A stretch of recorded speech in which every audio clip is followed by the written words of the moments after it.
옆에 분들과 인사하겠습니다. 주 예수 그리스도는 우리의 구세주가 되십니다.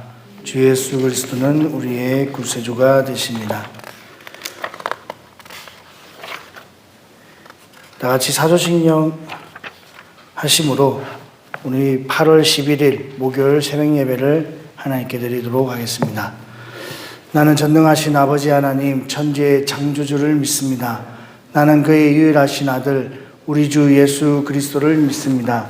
그는 성령으로 잉태되어 동정녀 마리아에게서 나시고 본디오 빌라도에게 고난을 받아 십자가에 못 박혀 죽으시고 장사된 지 사흘 만에 죽은 자 가운데서 다시 살아나셨으며 하늘에 오르시어 전능하신 아버지 하나님 우편에 앉아 계시다가 거기로부터 살아있는 자와 죽은 자를 심판하러 오십니다. 나는 성령을 믿으며 거룩한 공교회와 성도의 교제와 죄를 용서받는 것과 몸의 부활과 영생을 믿습니다. 아멘. 찬송가 545장 찬양 드리겠습니다.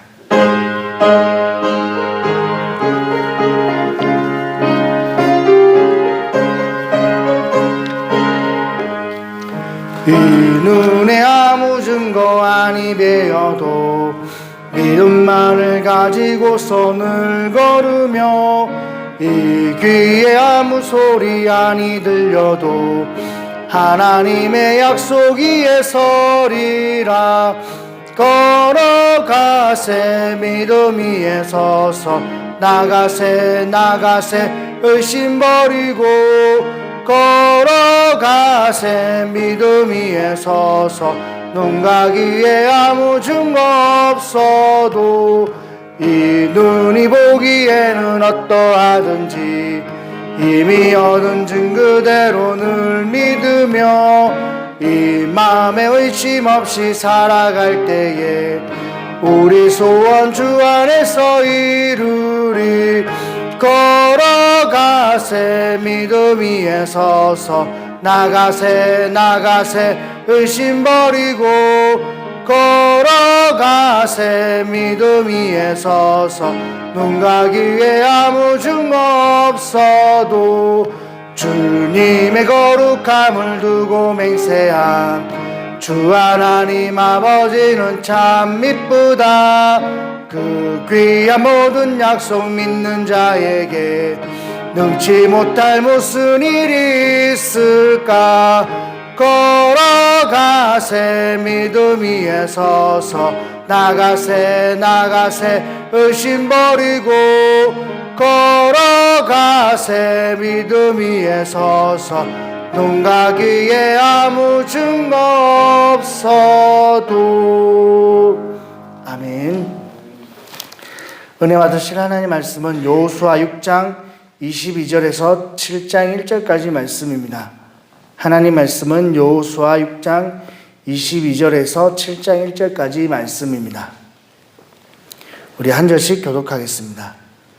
여호수아가 그 땅을 정탐한 두 사람에게 이르되 그 기생의 집에 들어가서 너희가 그 여인에게 맹세한 대로 그와 그에게 속한 모든 것을 이끌어내라 하매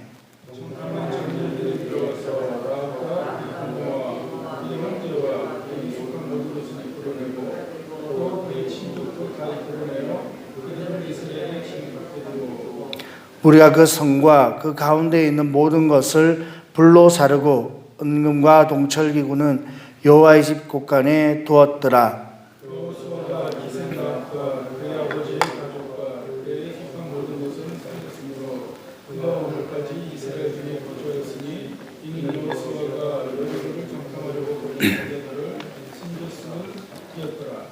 여호수아가 그때 맹세하게 하여 이르되 누구든지 일어나서 이 여리고 성을 건축하는 자는 여호와 앞에서 저주를 받을 것이라. 그 기초를 쌓을 때 그의 맏아들을 잃을 것이요 그 문을 세울 때 그의 막내 아들을 잃으리라 하였더라.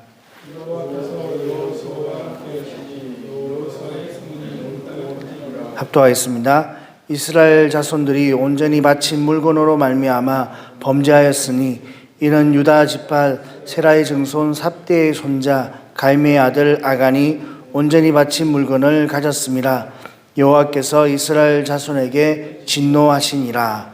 아멘. 오늘 본문 가운데는 이제 기생 라합의 가정이 구원을 받는 이야기가 있습니다. 제가 주일날 사실 설교하려고 했던 그 기생 라합의 구원을 다 설교를 못 하겠거든요. 오늘 이제 좀 마무리를 해서 설교를 좀 했으면 합니다. 우리가 성경을 읽다 보면 이 여리고성의 사건을 읽다 보면 참 신기한 이제 내용이 나옵니다. 여리고성 자체가 무너진 것도 대단한 하나님의 기적인데 그 기적 가운데 이 라합의 가정이 그 집안에 있던 사람들이 한 사람도 죽지 않고 살아남은 것도 놀라운 기적 중의 기적입니다. 여러분 한번 생각을 한번 해보십시오. 상상을 한번 해보십시오. 어마어마하게 높은 이 성벽, 이 우리 교회보다 더 두꺼운 성벽이 2개나 있고 그 성벽 꼭대기에 이 라합의 집은 있었습니다. 그 라합의 집이 성벽 바닥에 있는 게 아니라 꼭대기에 있었는데 이 꼭대기에 있는 게 성벽이 다 무르르 무너졌습니다. 근데 그 집만 고스란히 이렇게 남아가지고 이 땅으로 쏙 꺼졌다는 것 자체가 여러분 놀랍지 않습니까? 어떻게 보면 당연하지 않냐 이렇게 생각하시면 어쩔 수 없지만 이 성경을 읽다 보면 참 신기하다. 물론 신기하죠. 왜 신기할 수밖에 없는 이유는 하나님이 그 언약에 대해서 보증하시고 간섭하시고 역사하시기 때문이라는 사실입니다. 두 정탐꾼이 정탐을 하였을 때 기생 라합의 집에 갔었고 기생 라합의 집에 간 그것을 이미 들키고 말았습니다. 왕들의 사람들이 와서 라합에게 정탐꾼을 내어놓으라고 했을 때 이 라합은 믿음으로 그 정탐꾼을 대했고 그 정탐꾼을 숨기고 또 보호해 준 것을 볼 수 있습니다. 그 여인은 선대에 대한 표징으로 나에게 표징을 달라라고 그 두 사람에게 요구했을 때 이 정탐꾼은 붉은 줄을 주면서 이 붉은 줄이 매여 있는 집은 구원을 받을 것이다. 이 붉은 집 밖에 있는 사람에 대한 핏값은 우리가 받지 않을 것이고 이 집 안에 있는 사람들을 우리가 해하면 그 핏값을 우리가 받겠다. 이 붉은 줄 그 안에 있기만 하면 너희가 구원을 얻을 수 있을 것이다 라는 이야기를 언약을 하였고 그 언약의 말대로 하나님이 이루시고 역사하신 것을 볼 수 있습니다. 우리가 비슷한 사건을 이렇게 머릿속에 떠올릴 수 있습니다. 어떤 사건이냐면 유월절 사건입니다. 유월절 사건도 동일한 사건입니다. 그 피가 발린 문 안에 있기만 하면 되는 것입니다. 그래서 이스라엘 백성들이 아닌 그 잡족들도 그 노예 생활을 하는 사람들 중에도 그 문 안에 들어있었던 사람들은 구원을 받을 수 있었고 또 피를 우리 집도 좀 발라주세요 했을 때 그렇게 발라진 집들은 구원을 받을 수 있었습니다. 그 안에 있는 사람이 믿음 있는 사람이든 선한 사람인가 악한 사람인가 어려운 일을 많이 했는가 안 했는가 하나도 중요하지 않고 뭐가 있으면 되냐면 그냥 피만 발리면 되는 거예요. 또 피가 발렸는데 피가 많이 발렸느냐 적게 발렸느냐 그냥 튀어서 잠깐 바르다 보니까 이게 우리가 페인트를 칠하다 보면 말라서 다 이거 한 줄밖에 칠하지 못하는 그런 경우도 생길 수 있어요. 어쨌든 피가 많으냐 적으냐도 중요한 것이 아니라 어쨌든 피가 발렸느냐 발라지지 않느냐에 따라서 하나님이 심판하시느냐 심판하지 않느냐가 구원하시느냐 구원하지 않으시느냐가 결정된 것입니다. 출애굽기 12장 21절 23절 말씀 제가 읽어드리겠습니다. 모세가 이스라엘 모든 장로를 불러서 그들에게 이르되 너희는 나가서 너희의 가족대로 어린 양을 택하여 유월절 양으로 잡고 우슬 조묶음을 가져다가 그릇에 담은 피에 적셔서 그 피를 문 인방과 좌우 문설주에 뿌리고 아침까지 한 사람도 자기 집 문 밖에 나가지 말라. 여호와께서 애굽 사람에게 재앙을 내리려고 지나가실 때에 문 인방과 좌우 문설주의 피를 보시면 여호와께서 그 문을 넘으시고 멸하는 자에게 너희 집에 들어가서 너희를 치지 못하게 하실 것입니다. 구원을 받고 심판을 받지 않는 가장 중요한 것은 문설주와 문 인방에 피가 있느냐 없느냐입니다. 다른 게 중요한 게 아니에요. 그 안에 있는 사람이 어떤 사람이냐, 그 사람이 얼마나 대단한 일을 했느냐, 그 안에 있는 사람이 목사냐, 장로냐, 권사냐, 안수집사가 아니에요. 하나님의 구원은 피 안에 있었느냐, 피 밖에 있었느냐에 따라서 구원과 심판이 나눠졌다는 거예요. 하나님의 언약 안에 있었느냐, 언약 밖에 있었느냐에 따라서 심판과 구원이 나눠진 것을 볼 수 있습니다. 이 붉은 줄도 마찬가지입니다. 붉은 줄도 뭐 붉은 줄이 기느냐 짧느냐 이게 중요한 게 아니에요. 그 안에 있는 사람이 기생이냐 뭐 선생이냐 사람이 중요한 게 아니에요. 중요한 것은 그 사람들이 믿음이 있느냐 믿음이 없느냐가 중요한 게 아닙니다. 믿음 있는 사람은 사실 기생 라합뿐이었을 겁니다. 그럼에도 불구하고 기생 라합이 자신들의 식구들을 다 모았겠죠. 가족들을 다 모았겠죠. 그런데 그 가족들 가운데 과연 여호와 하나님을 믿는 믿음이 있었느냐? 전무했을 것입니다. 그런데 기생 라합의 한 사람의 믿음으로 말미암아 그 집에 붉은 줄이 달렸고 그 붉은 줄 안에 있었던 사람들은 모두 다 구원을 받게 된 것을 볼 수 있습니다. 언약이 효력이 있었고 언약이 효염이 있었고 언약에 대한 책임을 하나님이 지신 것을 볼 수 있습니다. 언약을 지키느냐 지키지 않느냐, 언약 안에 있었느냐 밖에 있었느냐에 따라서 심판과 구원이 나눠진 것을 볼 수 있습니다. 하나님 우리와 언약을 맺으시고 우리는 하나님과 언약된 백성입니다. 우리에게 주신 가장 최고의 언약은 무엇입니까? 여러분 앞에 있는 이 십자가. 이 십자가가 우리에게 주신 가장 최고의 언약입니다. 이 십자가 아래에 있으면, 그 십자가의 보혈의 공로 아래에 있으면, 십자가 안에 있으면 누구든지, anybody, 누구든지 어떤 사람이든 구원을 받을 수 있고 어떤 사람이든 복을 받을 수 있고 어떤 사람이든 행복해질 수 있고 어떤 사람이든 복된 삶을 살아갈 수 있다라고 우리에게 하나님은 말씀하셨습니다. 하나님이 보시는 것은, 저와 여러분들을 보실 때 하나님이 뭘 보시냐면 여러분들의 의롭고 선하고 뛰어나고 빼어남을 보시는 것이 아닙니다. 하나님 우리를 보실 때는 무조건 우리에게 그리스도의 피가 있는지 보시는 것입니다. 얘에게 피가 있구나. 이 사람에게, 이 녀석에게 피가 있구나. 이 아들에게 피가 있구나. 이 딸에게 피가 있구나. 저에 봤더니 피가 있었네. 이걸 보시는 거예요. 다른 거 보시는 거 아니에요. 하나님 우리를 구원하실 때는 피가 있느냐 없느냐를 보시고 줄이 매었느냐 매이지 않느냐를 보시는 것입니다. 우리 안에 하나님과 맺은 언약이 있느냐 있지 않느냐를 보시는 것입니다.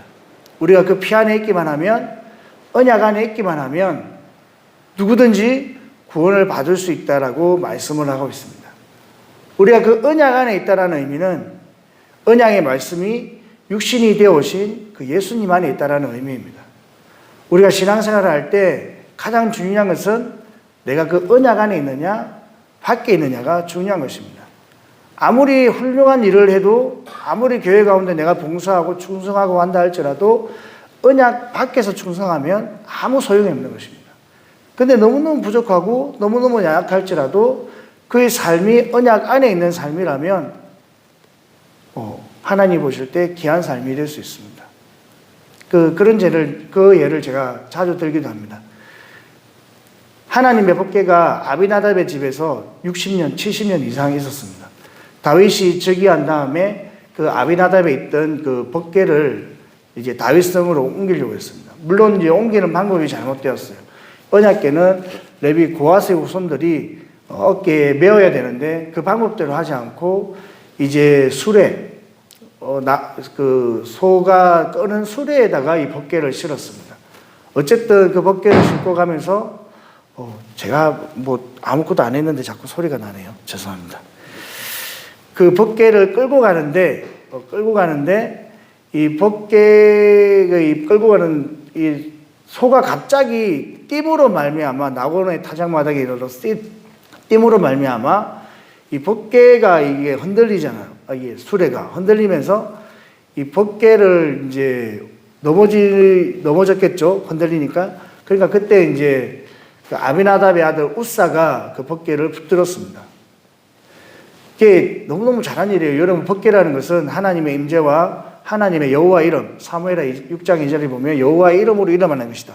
하나님 그 자체예요. 여러분 옆에 하나님이 있는데 하나님이 넘어지려고 할 때 잘 넘어지세요라고 쳐다볼 사람이 누가 있겠습니까? 넘어지시네, 어이구 넘어졌네, 이렇게 할 사람이 누가 있겠습니까? 어쨌든 어이구 하고 손을 내밀든지, 어쨌든 이 벗개가 넘어지지 않도록 붙잡든지 뭐 발을 받치든지, 급하면 뭐 내가 누워서라도 벗개가 땅에 닿는 일이 없도록 하려고 하는 사람 마음이, 벗개가 뭔지를 아는 사람, 벗개가 무엇인지 아는 사람은 최소한 그렇게 할 거예요.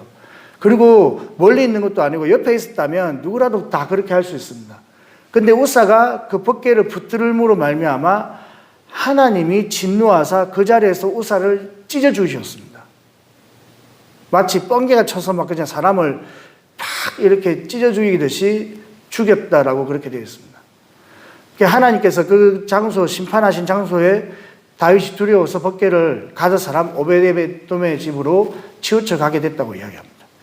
잘한 일이었지만, 우리가 볼 때는 훌륭한 일이었지만, 참 베스트, 최고의 일을 했지만, 하나님을 위한 일이라고 생각했지만, 그럼에도 불구하고 우사가 죽을 수밖에 없었던 이유는 언약 밖에 있었던 거예요. 벗개를 붙드는 일은 아무나 해서도 안 되며 누구도 해서는 안 되며 택한 사람, 고아스의 후손들만 그 벗개에 대해서 책임을 질 수 있었습니다. 설령 다윗이라 할지라도 벗개를 붙들었으면 안 되었었고, 누구라도 벗개와 하나님이 딱 정해놓은 그 언약, 하나님이 정해놓은 법, 하나님이 정해놓은 그 말씀 가운데 벗어난 것이에요. 아무리 잘한 일이었지만 벗어난 일이었습니다. 하나님을 만나기 전에 사도 바울, 이 사울이라 했던 청년은 하나님에 대한 신앙이 특심이었습니다. 열심이었습니다. 그런데 다메섹 도상에서 정오의 낮보다 더 밝은 그 예수님을 만났습니다. 아니, 이렇게 밝은 빛을 줄 수 있는 사람은 하나님밖에 없는데 당신은 누구십니까? 라고 물었을 때 나는 네가 핍박하는 예수다. 하나님밖에 이 밝은 빛을 비춰줄 사람이 없는데 그 하나님이 내가 핍박하는 예수였어 라는 깨달음이 왔고, 그 자리에서 꼬꾸라져 회개가 일어납니다. 사도 바울의 열심은 너무너무 대단했습니다. 베자민의 후손이었고 히브리인 중에 히브리인이었고 8일 만에 할례를 받았고, 열심과 특심으로는 자기를 따라올 사람이 없었다. 그거는 심지어 뭐라고 이야기했냐면 내가 율법으로는 흠이 없다라고 표현했습니다. 얼마나 하나님의 말씀에 대해서, 얼마나 하나님의 섬기는 것에 대해서, 바리새인, 나는 바리새인 중에 바리새인이다. 하나님을 섬기는 것에 대해서 열심이었던 사람이었지만 그 열심이 잘못된 열심이었어. 왜? 예수님 밖에 있었기 때문에. 진정한 그 십자가의 언약 밖에 있는 열심이었기 때문에 그 열심은 잘못된 열심이었습니다. 그래서 그 사도 바울이 예수님 만난 다음에 자신이 가졌던 그 모든 열심을 배설물처럼 버렸다. 내가 가진 지식, 내가 가진 모든 것들을 다 배설물처럼 버렸다라고, 예수를 아는 것 외에는, 예수를 아는 지식 외에는 다 배설물로 버렸다라고 사도 바울이 고백합니다.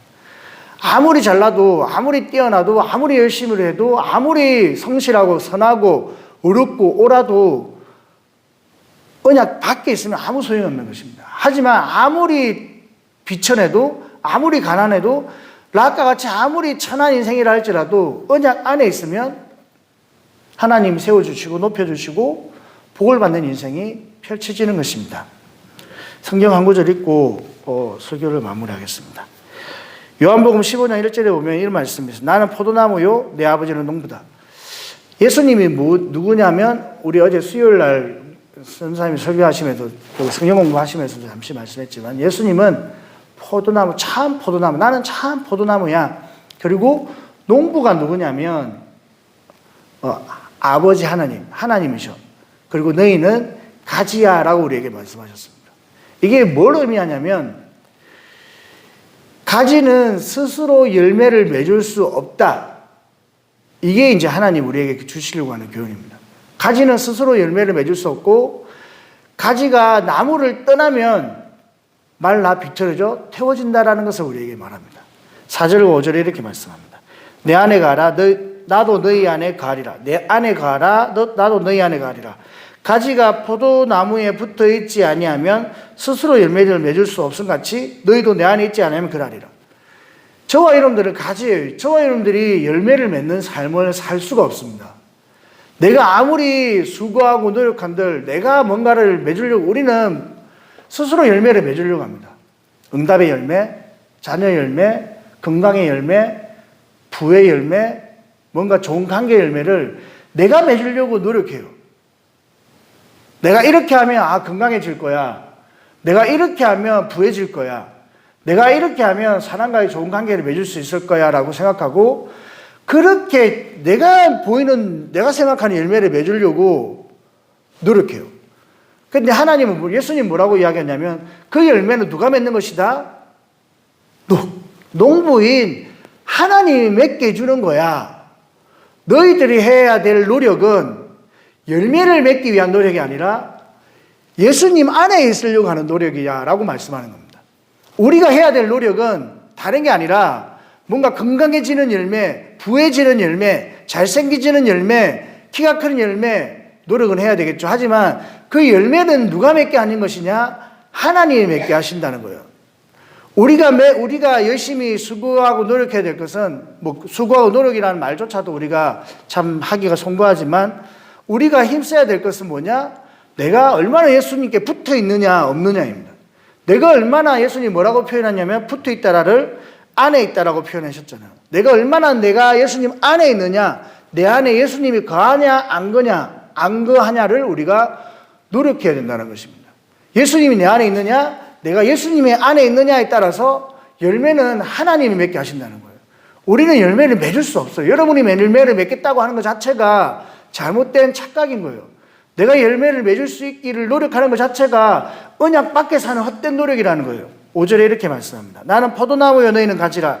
그가 내 안에 내가 그 안에 가면 사람이 열매를 많이 맺나니 나를 떠나서는 너희가 아무것도 할 수 없습니다. 우리가 언약을 밖에 있으면 예수님 밖에 있으면 아무것도 할 수 없습니다. 이게 정해놓은 법칙이에요. 법칙. 언약이에요. 이 약속이에요. 이게 법이에요. 우리는 예수님을 떠나서는 어떤 것도 할 수 없다. 어떤 열매를 맺을 수 없다. 내가 예수님을 떠나서 말씀에 위배된 뭔가를 해서 내가 얻겠다. 맨 마지막 구절에 이제 아간의 이야기가 나옵니다. 아간이 하나님께 드려야 될 바쳐야 될 재물을 자기가 취했어요. 당장에 취할 때는 그것이 나에게 좋은 재물이었지만 이 아간이 재물을 취하고 그 재물을 가지고 누렸느냐? 누리지도 못했습니다. 자기 장막 밑에 숨겨놓았어요. 아니 그 숨겨놓을 재물을 바로 훔치냐고요. 쓰지도 못할 재물을 왜 훔치냐고요. 우리 삶이 이래요. 쓰지도 못할 것들을 내가 취하는 거예요. 누리지 못할 것들을 취하는 거예요. 왜? 말씀 밖에서 취하니까. 제가 주일 예배에 대한 이야기를 했습니다. 하나님의 말씀을 어겨가면서 뭔가를 취했어요. 여러분 삶이 불안할 수밖에 없습니다. 내가 하나님 말씀을 어겨가면서 거짓되고 남을 속여가면서 취했어요. 불안할 수밖에 없는 것입니다. 정직해도 솔직해도 적게 취해도 내가 하나님 말씀 안에서 취한 것들은 평안함이 있는 것입니다. 제가 이천에 섬기는 교회에서 안수 집사님 한 분이 과일 장사를 하셨습니다. 과일 장사 어떤 과일 장사를 하냐면 이렇게 이제 새벽에 물건을 떼어 오셔가지고 이제 진주에서 저 통영으로 가서 이제 과일을 파셨어요. 과일을 파셨는데 이게 이제 과일이 그날 상태에 따라서 이게 싱싱할 때가 있잖아요. 하루가 지나도. 그러니까 하루 지난 것도 이 집사님이 팔 때는 아이고 오늘 새벽에 떼온 거라고. 그리고 가격을 똑같이 받을 수 있잖아요.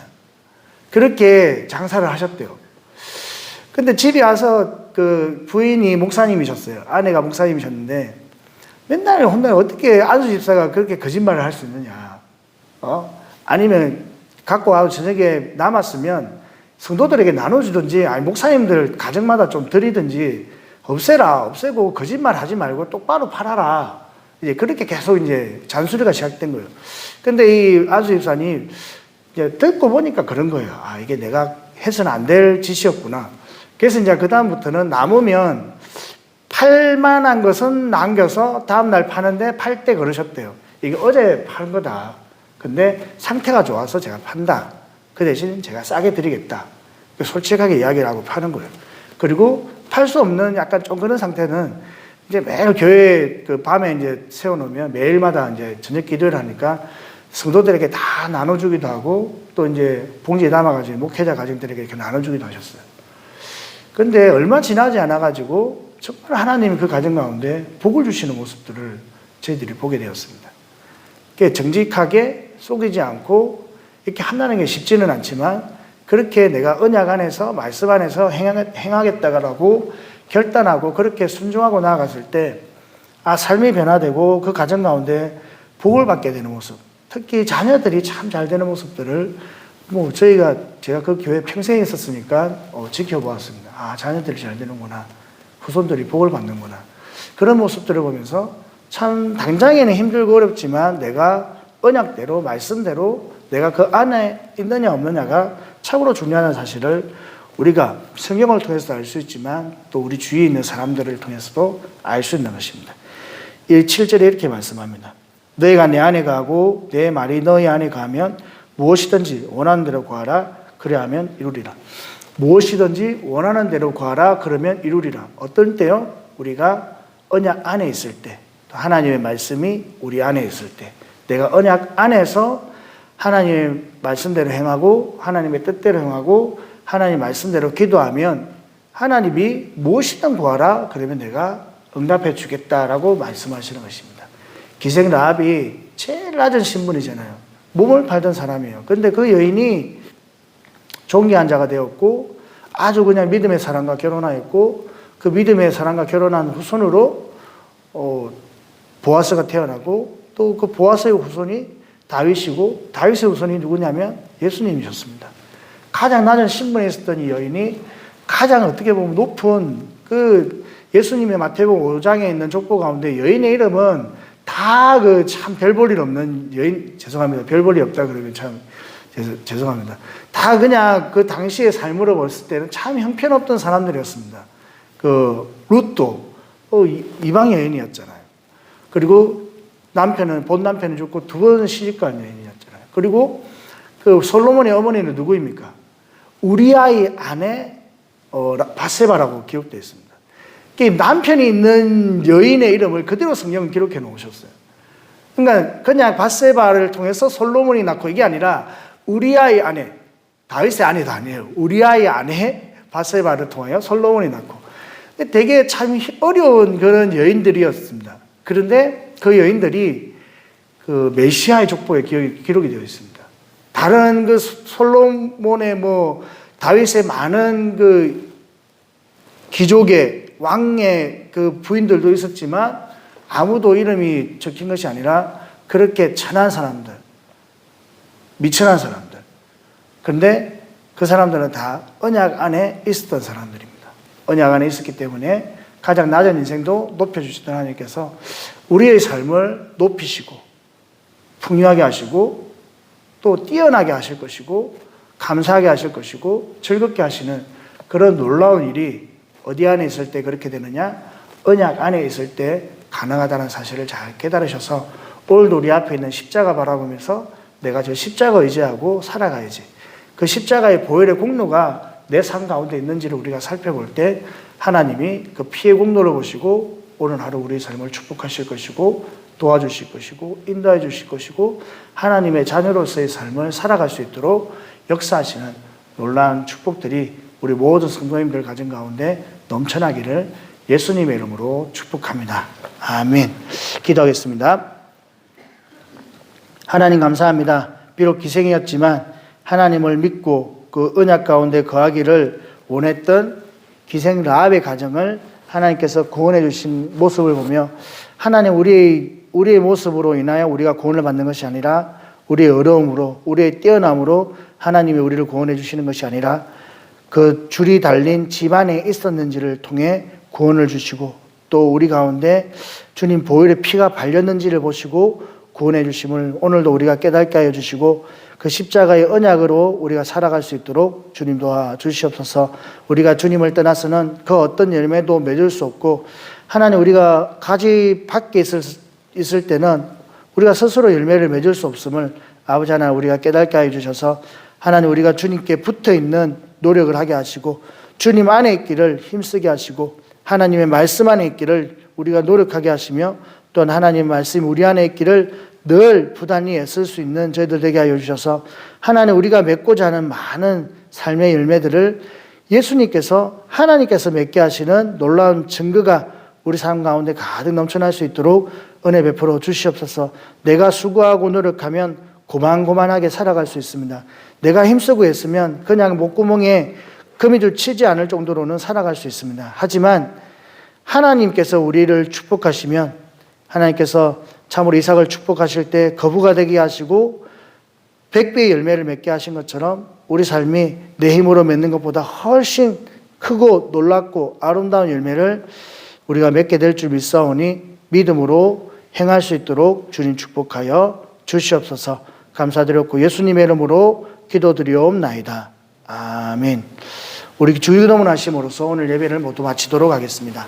하늘에 계신 우리 아버지, 아버지의 이름을 거룩하게 하시며 아버지의 나라가 오게 하시며 아버지의 뜻이 하늘에서와 같이 땅에서도 이루어지게 하소서.